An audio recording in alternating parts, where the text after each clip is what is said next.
Hi everyone, Assalamualaikum warahmatullahi wabarakatuh. I'm Nur Arifah binti Yaakob. I'm studied at International Islamic University Malaysia, and today I have a task that had given by my lecturer to do the street dakwah under the subject of Islamic worldview in section 501. As we know that doing a street dakwah is not an easy work to do, but Alhamdulillah, I have finished doing my dakwah with my friends at Malacca. So to know more about the journey of my dakwah, so let's watch it. I'm Arifah binti Yaakob. I come from a local university which is called International Islamic University. International Islamic University Malaysia in Pago, Malaysia. And today I want to make a discussion with you talking about perspective religion. Yeah. So before I start this, I want you to introduce yourself. Okay. Where you come from and what religion you are? I'm Demi, 22 years old. Same with me. Yeah. I'm from Holland, Netherlands, and I don't use a religion. Oh, you have no religion. No, I believe in myself. So For this, if you believe in yourself, do you know what is ethics means? ethics. Yes, ethics. Yeah, I don't know how to explain it in English. Like what is good and what is not good, like norms and values, right? So, Okay, so. ethics means a moral on how affecting people to make decisions and lead their lives. That's what. That's Okay. That's what ethics means. And ethics is concerned more about what is good or what is bad Yeah. for individual and society. Okay. So because of you have belief in yourself, I want to go straight forward to share with you about Islam. Okay. Yeah, of course. Yeah. That's good. So before this, what do you know about Islam? A little bit maybe? Yeah, you know more than me about Okay, never mind. I want to make you clear what is Islam. Islam means submissions to the will of God. Means that who follows Islam or Muslim. Okay, so the God in our religion is called Allah. Okay, so in Islam, what does Islam say about ethics? Ethics means whatever leads to welfare of the individual or society is morally good, and whatever is injurious is morally bad. Means that everything in life is complete when we follow Quran, follow Hadith, and What? Quran. Quran? Quran is Quran. Quran. You know Yeah. Quran? Yeah. Okay. And then it means ethics also mean akhlak. Akhlak means the branch of knowledge that study akhlak morals. Okay, means that we have plural of kholak and khuluq. Kholak mean outer character, and khuluq mean inner character. Inner means which is control us to do good things or bad things. So,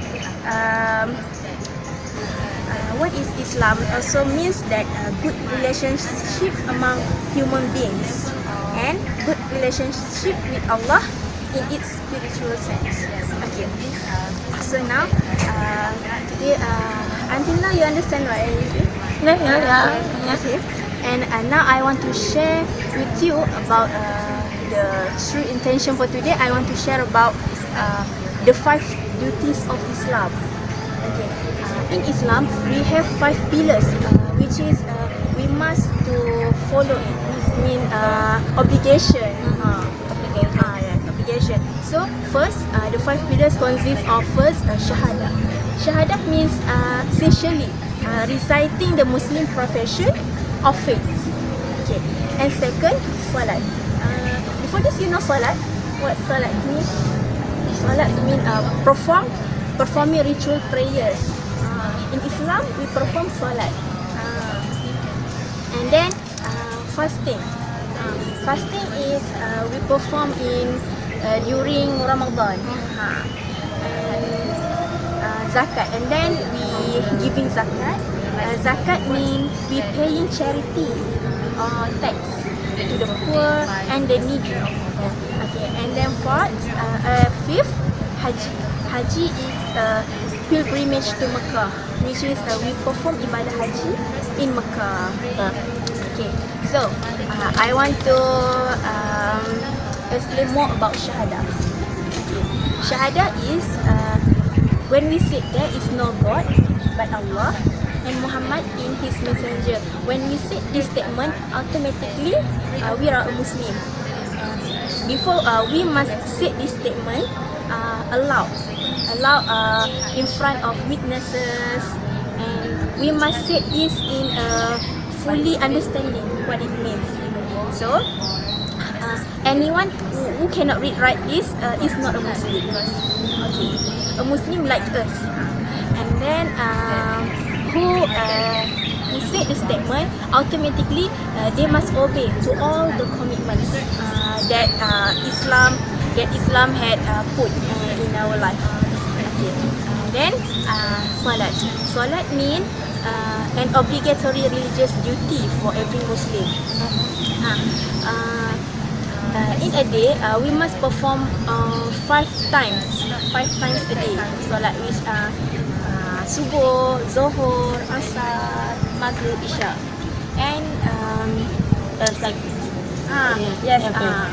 But we perform different with another religion. We perform in our way, and the other religion perform in their way. Yeah, of course. It says every Sunday, of course. Yes.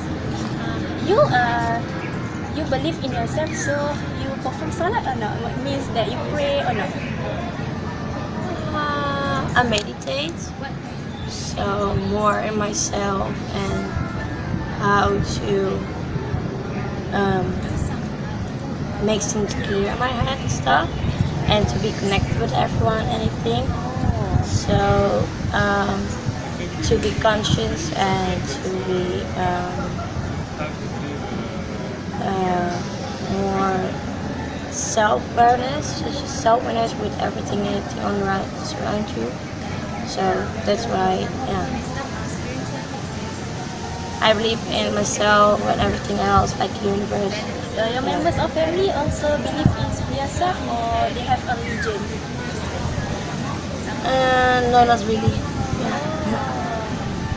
Okay, then I will continue that in Quran also said that and perform salah and give zakat and bow down along with those who bow down in Surah Al-Baqarah verse 43. Okay, and then we as a Muslim can pray everywhere as long as the place is clean. It's clean, not dirty. Yes? Okay. And then why we pray? Why we perform salah? Because this is a symbol of our reverence and submission to Allah. Okay. And then fasting. Fasting is like I said just now. We do fast in a month of Ramadan. During the 29 to 30 days, we perform Ramadan, and all adult Muslims must to give up from doing which is from following things during the hours and daylight, which is we cannot eat and drink. Yes, you know. When I really like country like mixture with every religion there is, so I know everything about this one, and I learned it at school. In your country, you have Islam or not? Of course, Oh. everywhere. It's Netherlands. And then Muslim who are physically and mentally well, Yeah, unwell, no, or mentally unwell may be excused from fasting, such as those who are under 12 years old, the very old, or those who are pregnant. So Islam is very easy to because of this example. So Islam is very easy. When we are pregnant, we are maybe excused from fasting. Okay, and then after we fast, we celebrate Eid Fitri. You know that? Yeah, of course. Yes. Okay, and then why we perform solah? We perform solah because we can control, because we know the bad thing and the good thing, so we can control ourselves to do it or not. You understand what I mean? Can't or we can? Can and can't. We can everything. Which means that when we perform solah, we feel guilty if we want to do the wrong things. Yeah, I think it's not guilty. I think when you perform the solar in English, right? Or the Salat. yeah. I think if you do that, you're more self-awareness, like because you take step back of the normal society, like you eat every day, you do this, you do that, and we stay back like how the poorer people are doing it. You see how other people doing it, so you become more conscious, and that's not feeling guilty. That's feeling more conscious of everything there is. Yes. But in Islam, when we do the wrong thing, automatically we will feel guilty. You can everything, of course you can. That is with conscious. That is why I meditate. This is why I believe in myself, because I know when I'm doing the right thing, when I'm doing not the right thing. After that, the fourth is zakat.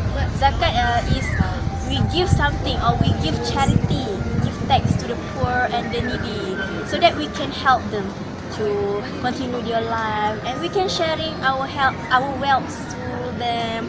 And zakat means, although zakat is not mentioned in Quran, but Muslim believe that when we share our wealth, we can. It means that the Prophet also said that Allah has made zakat obligatory simply to purify your remaining wealth, which means that if we have more money or whatever, we can share with others. The receiver of zakat fall into the poor, the needy, and those reverted to Islam who are in less fortunate circumstances. Okay, and this also for zakat. And lastly, we must to follow haji. We must to perform haji. You know, haji, which is performed in Makkah. You know, which is once a year. Muslim of every ethnic group, every culture, every color, social status must gather together in Makkah to perform ibadah haji.